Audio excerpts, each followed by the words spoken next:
I'll be honest with all of you. I thought we had gone through this entire format. I thought we had figured out everything that there was to know. And I thought that Dinosaur seeing a recurrence was probably going to be about as interesting as things were going to be for the format. Well, it appears the ARG Invitational this weekend wanted to spicing things up just a little bit more. It was a trend I wanted to actually talk about, having seen it on the Zodiac Tournament this week, but we'll have to get past my introduction first. Ta-da!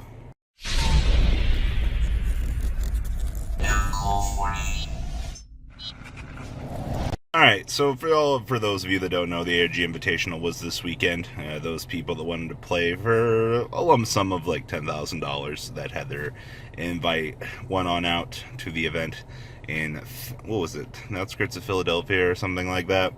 I never remember where it is. I think it's out there though. But 95 players had their invites and they wanted to participate.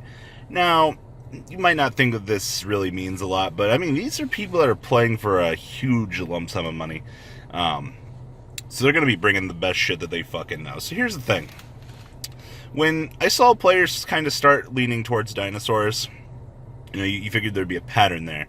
When you look back on this format, you're literally going to say, well, this was the Goki format, and then, there's Sky Striker Trickstar sitting over in the corner staring at you with beady eyes, and then there's Altergeist, and then there's Pure Trickstar, Pure Sky Striker, right? Like, that's the format in a nutshell. Well, some really strange things have been happening in this deck can beat that deck department. That's the best way I can say this here.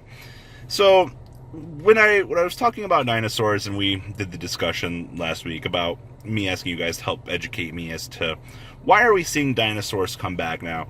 I understand it's a budget alternative. You've got some other things going on here to help the deck out because, Ultimate Conductor's honestly Goki's worst matchup. Well, when you kind of adjust things a little bit, somebody else has been sitting in the corner giving you those beady eyes. It's called True Draco. Now, I saw True Draco playing for 3rd and 4th at ARG. This is after Top Cut. This is top 16, top 8, top 4. The deck lost in top 2, and it's playing for 3rd and 4th at this point. Now, a lot of you might be like, why do we care for one of them? Well, I've been seeing this deck. I also don't know how much people take the Zodiac Tournament just with a grain of salt, and that's fine. But when I start seeing these decks come up, and they're playing against other people that are decently named in the community, and something like True Draco 2-0s somebody, not once, not twice, not 3, not 4, but 5 times, between 2 rounds, you start to be like, maybe there's something going on with this deck that people, maybe they're underestimating. Maybe when we've looked at this meta, we've kind of looked past things. Now, there have been some gradual shifts in the actual core metagame itself. Pure Sky Striker has become way more popular than it was. I can almost tell you without a doubt that every Pure Sky Striker player out there before, there's at least a couple more of them. Because, Hayate fixed a lot of those core problems that the deck had, which is fine. So back to the key point here. True Draco, with the shift in the metagame, obviously True Draco going first is really good. Being able to Apocalypse kill an opponent's key monster, very, very good. Being able to Dynamite out something incredibly large, yeah, it's very good. You would think that because of the way that True Draco works without Masterpiece, that the deck wouldn't be good. That's something I've heard from a lot of people. That's not the case. You have a toolbox that, one, can infinitely recycle itself through the effect of Disciples. You have draw power built into Heritage. You have Dynamite, being able to bring out traps. Majesty Maiden to recur for additional copies of Ignis or herself. Ignis gives you the ability to ensure that those spells essentially recycle themselves. Basically, see the deck as... I'm going to be shot in the leg for saying this somewhere along in my comment section, but the deck is kind of like Spellbook Sky Strikery. The whole deck does one thing. It revolves around itself, maintains its advantage, generates advantage through, just maintaining its ebb and its flow. It's so simple.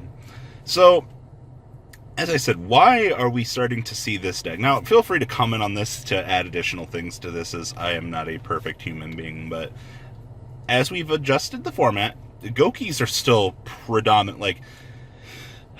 My problem with Goki is the deck is high risk, high reward. You're shitting out that extra link or you're not shitting out that extra link. That's why I like Droll and Lockbird this format, but people seem to disagree with me on that one too, so it's okay. So, high risk, high reward, but if you want consistency, you're going to look to Pure Sky Striker over here in the corner, and yeah. So, keep that in mind. Now, there will always be people that are on that high risk, high reward mentality. Oh, absolutely. That's why Goki's seeing as much play as it is now. But there's still this group of people that want to counter the meta, the ones that are looking to those budget alternatives.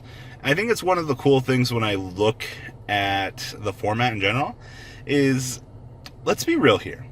All right, to see True Draco be next to Dinosaurs as a budget alternative, I don't know how budget you can consider card demises in the True Draco engine, considering things like Heritage are starting to go up in price, but that's a discussion for another day.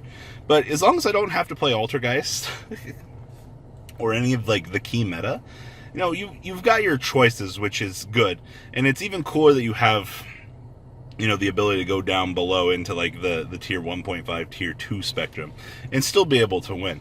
And I think it's going to be something we're going to probably continue to see going into the next list. True Draco's Dynamite did a lot for the deck.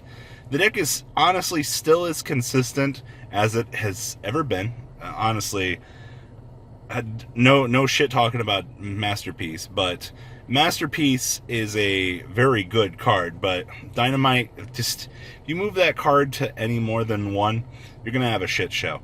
Honestly, I think this was something else I wanted to talk about here. Going into the next list, if you want to guarantee something's not going to get hit in a bonfire, Dinosaurs, True Draco are the safe hit, like, touches. Honestly, I don't think we're going to do anything to card demise. I still think card demise at 3 is dangerous, but yeah, it's what do I know. But seeing True Draco kind of show back up into the metagame, that's fucking awesome. I mean, when you have a deck as consistent as it, you know, card demise only makes it more consistent. And I honestly know, like, being a pure Sky Striker player, I think you inherently have a shit show of matchup against that deck. Because everything that you want to do against True Draco, just, you can't do it. Like, Kagaris and Shizukus don't get big enough. You're going to have to fuck around with their back row, which is in turn going to fuck around with your back row. You know, you set up your beautiful Sky Striker multi-roll. You're like, oh, cool, I'm good. And then you hit the spell card, or, you know, they roll off tribute off the spell card, and they take care of your multi-roll. You know, your back row becomes less value. I mean, you can search for all the cards you want and things like that. You can search for all your afterburners and kill their shit, but, I mean, I think just the recursion that the deck can sit back up is just troublesome for Sky Striker to deal with. Yeah, I know Ray can revive herself and do shit like that, but how consistently... Like, I don't know, True Draco can grind the fuck out of Sky Striker. Like, it's a 40-minute shit show, abso-fucking-lutely. And the numbers that, you know, True Draco put on the field are just, whew, fuck, man. Like, your one of Kagari isn't going to be able to handle, you know, multiple Ignises rolling in every turn, like, punching you. Like, that's not how this works. You know, trust me. It's not an unwinnable matchup for pure Sky Striker, but if you're going into an event and you're like, oh man, there's a lot of pure Sky Striker in the room, fucking play True Draco. You will shit on that matchup 95% of the time, and you should have absolutely no problem with it. Like, it should be the freest shit in the world for you. Like, if anything, the real reason that True Draco's seeing an increase in play right now is literally just because of pure Sky Striker existing. Being able to just shit out those large numbers, and your disruption capabilities are so fucking stupid. Just to be honest here, like, if I was playing in a regional right now as a pure Sky Striker player, I gotta make sure I'm gonna have to cite something for True Draco. I mean, MSTs and Twin Twisters, they're plentiful. They really are, but I don't know. Something about that matchup.